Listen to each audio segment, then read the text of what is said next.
se protège. Après avoir laissé planer le doute durant plusieurs semaines, Éric Zemmour est officiellement candidat à l'élection présidentielle de 2022.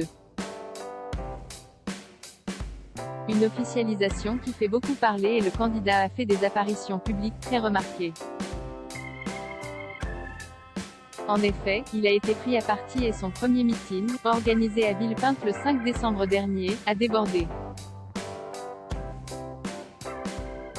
Comme l'a expliqué Le Parisien ce mardi 14 décembre, le polémiste a donc pris une décision radicale. Un rendez-vous a eu lieu entre le service de la protection SDLP de la police nationale, chargé de la protection rapprochée des personnalités exposées et l'équipe de campagne du candidat. Peut-on d'abord lire ce qui a été décidé? Muscler le service d'ordre d'Éric Zemmour qui, selon eux, n'est pas à niveau. Le muscler en qualité plus qu'en quantité, indique ensuite le média. Ainsi, Éric Zemmour a été placé sous protection policière et classé T3, c'est-à-dire qu'il est considéré comme potentiellement menacé et est accompagné, depuis le 15 novembre, par 3 fonctionnaires de police. Le but, sécuriser les lieux où il doit se rendre, déclare le journal. Lors d'événements particuliers, notamment celui de Villepinte, ce dispositif de sécurité grimpe à 7 agents, conclut Le Parisien. Une décision radicale est nécessaire afin d'assurer la protection d'Éric Zemmour. Une autre décision importante. Depuis son meeting chaotique, Éric Zemmour prend de nombreuses précautions.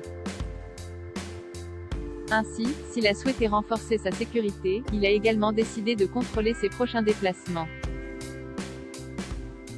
On ira désormais dans une France sans antiface, NDLR, des groupes antifascistes d'extrême gauche, a-t-il d'abord affirmé. Son but, éviter les grandes métropoles, poursuit-il ensuite. Ainsi, son équipe de sécurité assure qu'il est important de filtrer les éléments perturbateurs en amont.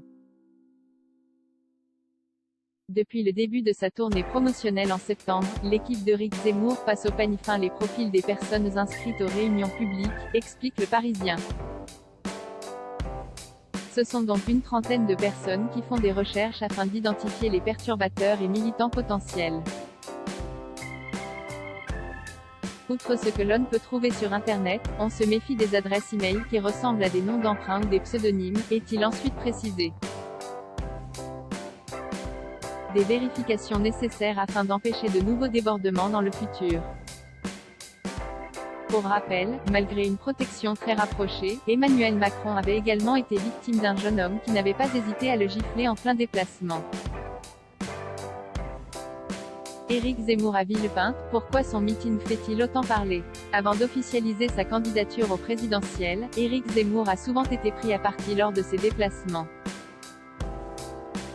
Lorsqu'il a réalisé son premier meeting en tant que candidat, c'est sans surprise que celui-ci a débordé.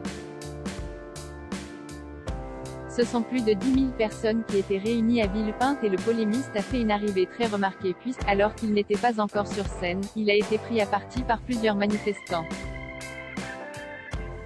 Son entrée dans la salle a débuté par un bain de foule et le candidat à l'élection présidentielle a traversé une marée humaine en direction de l'estrade. Son passage n'a pas été de tout repos car un homme l'a attrapé au cou avant d'être rapidement neutralisé et interpellé par la police. Désormais, Éric Zemmour va redoubler de prudence lorsqu'il fera une apparition publique.